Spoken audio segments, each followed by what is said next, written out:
Counting flowers on the wall, that don't bother me at all.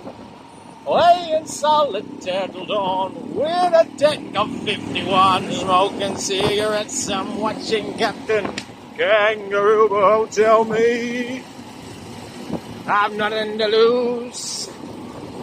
Okie dokie, everybody. So this is my first little recording as I take a gander around the somewhat brutal town of Bacolod. I'd like to say it's lovely, but you can see what's going on yourselves. You've got eyes, you've got ears. It's a little bit grey. There's a lot of poverty about the place, but you know, I get to wake up in a bed with a roof over my head. I get to put clothes on my back and food in my belly. So what would it be like for these people who are waking up and crawling out of a tin hut? It would be very bad of me not to see the good side of my life here in Bacolod. Gratitude, everybody, is the cornerstone of a healthy mind. So for some of ye, like I doubt many people are going to be listening to this at all, but I'll probably send it on to some people. Some of you might be in recovery and some of you aren't. Some of you will have a program, some of you won't. But we all have the same chunk of meat between our two ears, working away at whatever knows what. We never really truly know. See that there now? That's where all the bowl boys go. That's one of the police stations. And what I do on a regular enough basis is I'll go in there and I'll bring them in packets of, it's kind of like a biscuit. It's a local pastry. And man, they shove so many people into a tiny little cell.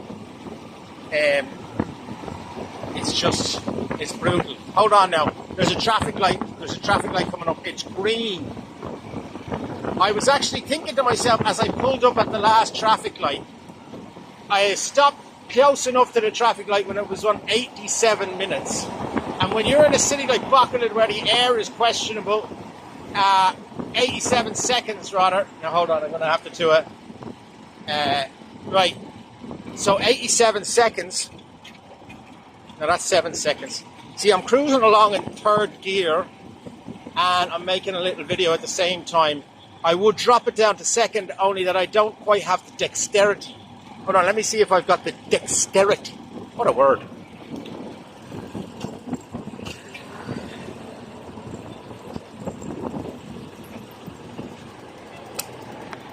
I don't have the dexterity to continue my rant while driving, so I'll try and wrap it up.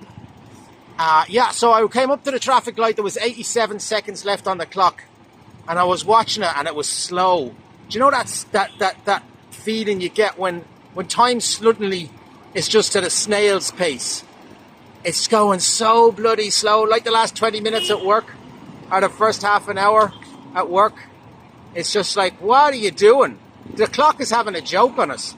And as you're waiting at a traffic light and you're saying 87, 86, 85, it's like that time that is just not in your hands anymore. Somebody else is taking it away from you.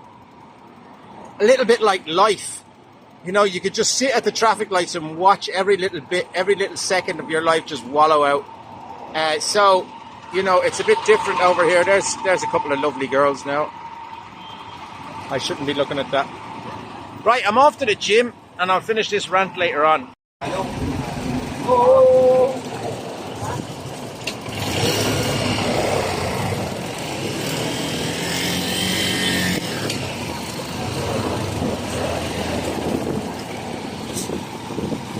There you go. I started the bike up, but at the same... Oh, we're coming down to another intersection. I had a little bit of a rant in the back of my head.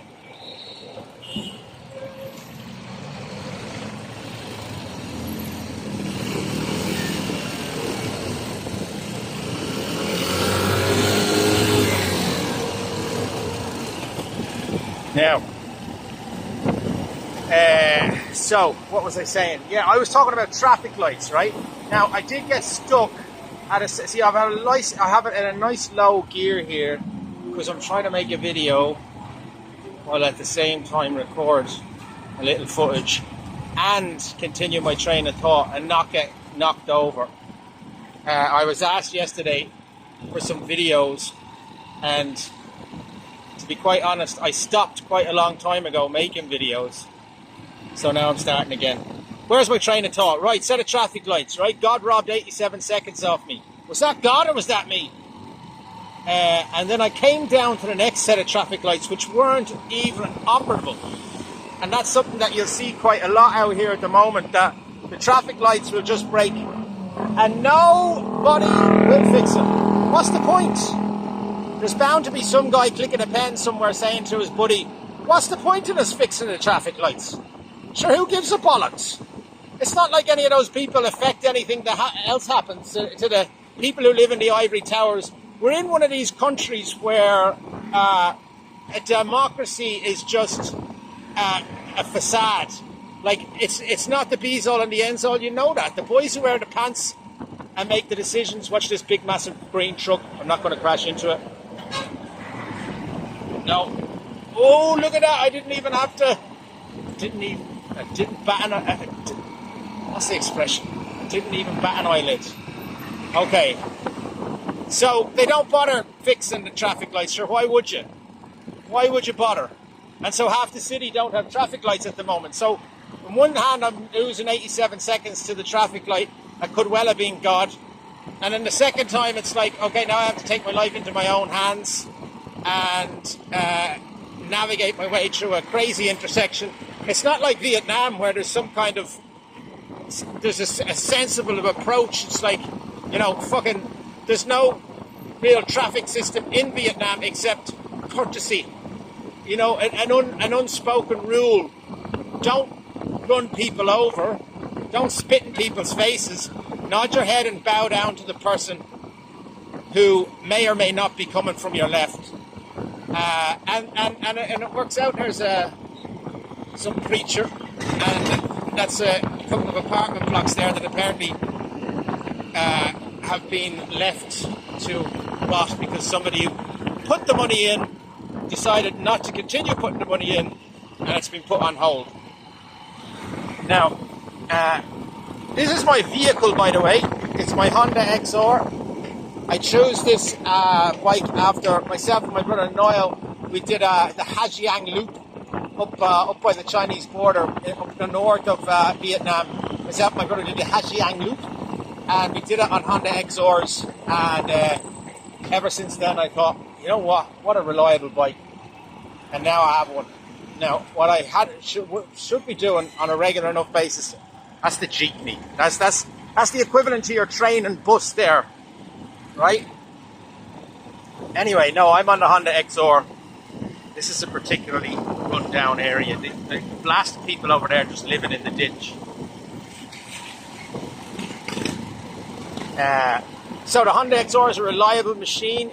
Generally, it's an off-road bike, so I should be able to take it off into the mountains, but I haven't quite done it yet. I did it once, and I just broke myself up, and I got a little bit of a fright. And I said, I'm going to have to go out with a blast of people next time I do it, because the last thing you'd want is to be up in the mountains rallying your beautiful Honda XR, and the thing to come down and topple on you, and you'd have a broken leg, and you'd be screaming Blue Marys, and people would just come out of their little tin huts and go, oh, sure, geez, there's Connor. There's a birthday party. There's Connor. He came off his bike. His leg is broken. Sure, what are we supposed to do for him? He's in the middle of nowhere.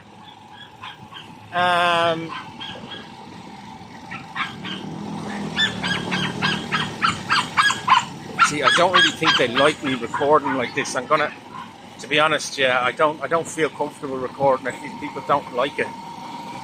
It's a kind of it's the working class part of town, you know. I'd say these boys just do be surviving on $2 or $3. I'm going to wrap it up. I'm on my way to the gym, so I'll leave it at that. So I'm in the chicken house where I normally come to get my chicken after I finish my workout in the gym. This is what a chicken house looks like. And people generally just get a ton of chicken, ton of rice, and they just horse it. No, you don't need knives and forks. You don't need knives and forks. You eat it with your hands. So, thank you, lovely jubbly. Now, that's my change. Now, I'm going to scoot up out of here.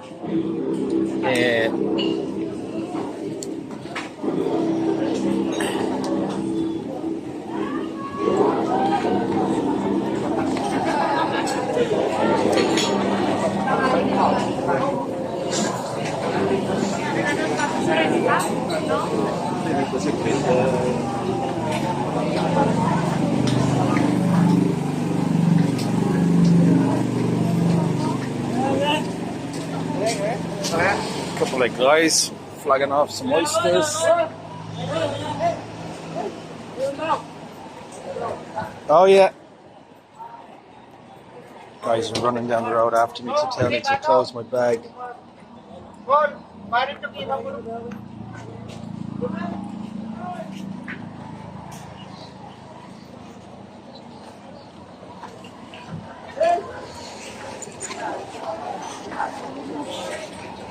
There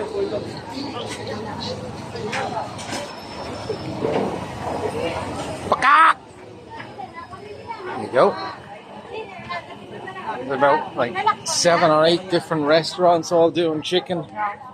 They love the chicken in this place. It's the home of the chicken, inshallah, I think it's called. And some of the other dishes there.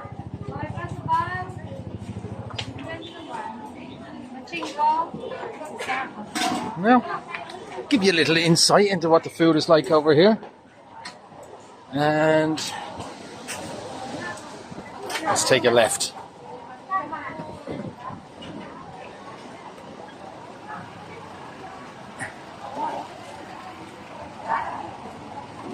Okay, I'm hopping on my bike now, if I can find it.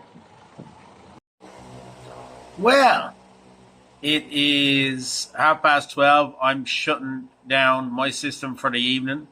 I'm just putting together this little video and I'm going to send it on to you now. So let me know what you think. Yeah, it helped me get out of my head making the video and chatting with you today about this, that, and the other. It's good to have somebody to talk to for a change. So anyway, I hope you enjoyed the little video I made. Bye.